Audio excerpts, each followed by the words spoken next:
I wake every day inside a city whose ambitions mirror my own. Tall, relentless, built of glass and intention that sometimes feels colder than steel. New York expects its people to perform, and for years I have excelled at my certain role.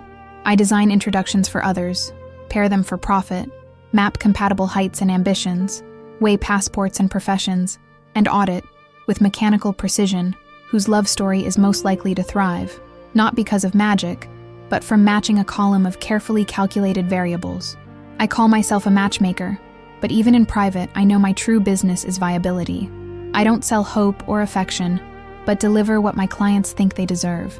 Some chase safety, others chase a dream, but all are guided by a belief that life's worth lies in ticking the right boxes. Every morning, my reflection is the first judgment I make. Outfits chosen for their silent statements.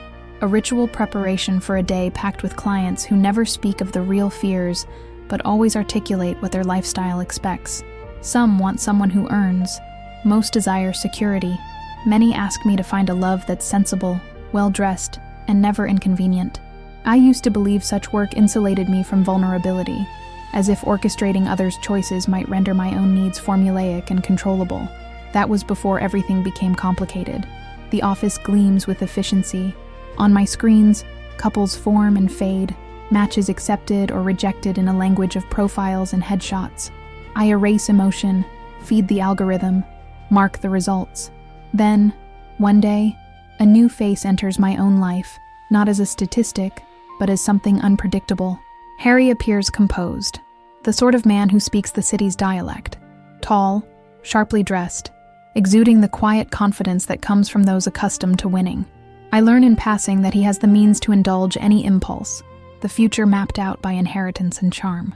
My clients would clamor for a chance, and I, practical as ever, see the appeal. Yet, I live with ghosts. John reappears during one of those gray New York afternoons.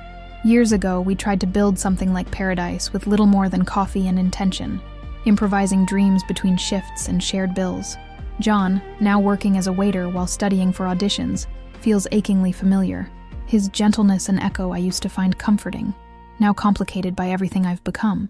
When we reconnect, the spark is not thunderous, but sharp and clear, a feeling pulling against every careful decision I have built my life around.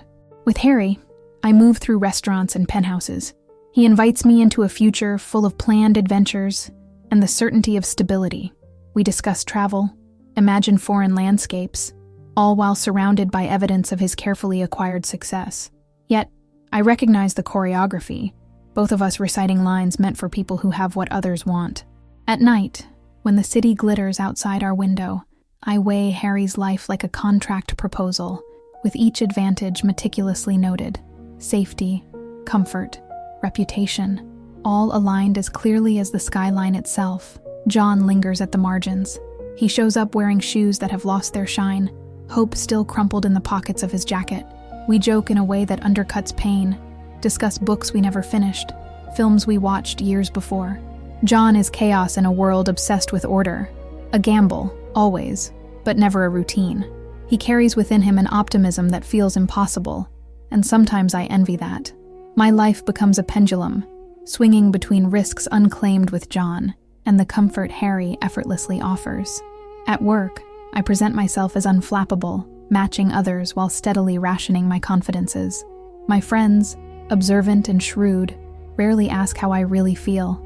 Instead, they measure Harry's qualifications or nudge me back to memories with John, each seeing a different kind of future for me. I avoid their questions, convincing myself that such choices can be made rationally, that feelings bend under the weight of practical necessity. Then comes the invitation. Harry proposes that we travel together, picturing Iceland's dramatic vistas as the perfect tableau for a new chapter. I agree, swept by the gravity of his certainty. One night, as I pack, I discover a ring hidden among his things and feel, more than think, that an unspoken offer is imminent. I glance at Harry, noticing for the first time the faint scars beneath his tailored pants, a detail he'd alluded to earlier in idle conversation. Surgery, he'd said, makes things easier. The world notices height, and so did I, in ways I never wanted to admit. I catch him off guard with a look, and the air thickens with unasked questions. When we talk, he confesses that changing himself, enduring pain, was about more than appearance. It was about gaining a foothold in a city where image substitutes for substance. His vulnerability gives me pause. It is then that I realize we have both been performing, showing each other only what we think is expected. He wants reassurance that my choice isn't just a formality. For a moment, we find honesty, but by the time the sun rises, the distance between us is measured in more than just words. I take time to consider everything. I replay years of calculation, listening to the rhythm of my own heart as it distances itself from both comfort and nostalgia. At work, a crisis interrupts. Sophie, a client, calls in distress. Her match, a choice I facilitated, has left her shaken. I realize the consequences of my system, that not everything can be managed or predicted by matching algorithms. Human lives are not neat columns to align and sort. I rush to help, the city's promise and peril suddenly sharper around the edges. John finds me waiting outside that night, uncertain, but steadfast in his affection. He speaks of effort and commitment, promising not magic, but persistence. He offers to share the mundane, the daily struggle and every uncertainty, if only I would trust him. I hesitate, weighing what I am truly capable of accepting. Not the fantasy of romantic perfection, but the rough-edged truth of two people starting over. My life's training suggests I should say no, that I should run toward safety. Yet I cannot help but reach for risk. Harry and I share a quiet goodbye. There is no anger, simply resignation. The promises we made were rooted in wanting to be perfect for someone else, without ever giving ourselves permission to be imperfect together.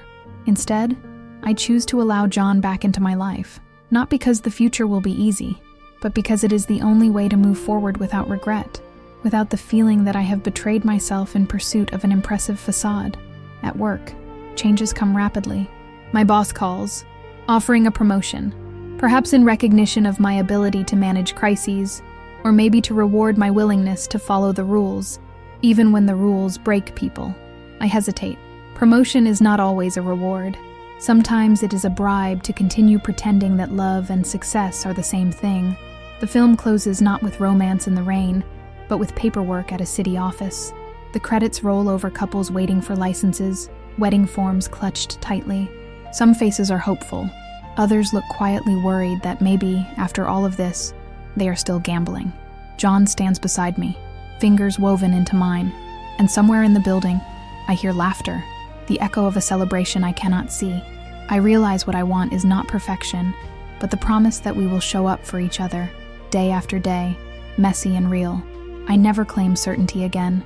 My job remains, but I begin to counsel clients more honestly. I caution them that some risks cannot be avoided, that happiness does not always match a spreadsheet's logic. Sometimes love has no metric, no clear advantage except the willingness to keep trying. Amid the noise and rush of New York, John and I build a subtle happiness, punctuated not by grand gestures, but by the comfort of ordinary days. We share coffee and arguments, laughter and stumbles. There will always be another client, a new trend, but I give up searching for a guarantee. In the city that values what can be measured, I learn to cherish the things that cannot be bought. Patience, forgiveness, the chance to begin again even when it hurts. Harry continues his life elsewhere. We remain connected only by the brief overlap of our ambitions. Sometimes I wonder how things appear from the outside, whether anyone suspects how close I came to making choices that would have looked perfect but felt hollow. Sophie recovers, rebuilding her life with practicality. We talk sometimes, and I see her choices shift from pursuing impossible ideals to accepting imperfect joys. As a matchmaker, I used to see the world in compatible pairings and achievable outcomes. Now, I offer something simpler, encouragement to accept the discomfort, along with the delight. My business might lose some clients seeking guarantees, but the ones who stay seem lighter, as if relieved that someone is finally telling a truth hidden beneath years of photo filters and profiles. John and I marry in a way that feels right for us. A morning spent signing forms, simple clothes, no rehearsed vows. The city presses in, always demanding, but we make our peace with it. No towering achievement, just a commitment to each other's days, ups and downs. As I walk home from the office, winter settling on the streets, I see couples everywhere, hurrying, laughing, quarreling, silent in shared contentment. I recognize myself in all of them. My story is both unique and universal, shaped by longing, hunger for safety, refusals to settle for the easy answer. The credits roll with snapshots of real couples, layered over scenes both ordinary and strange, reminding me that all our choices, even the mistakes, build the story we're meant to live. And so, I continue, no longer chasing perfect matches, but believing finally in the possibility of loving, in spite of, and because of, our imperfections.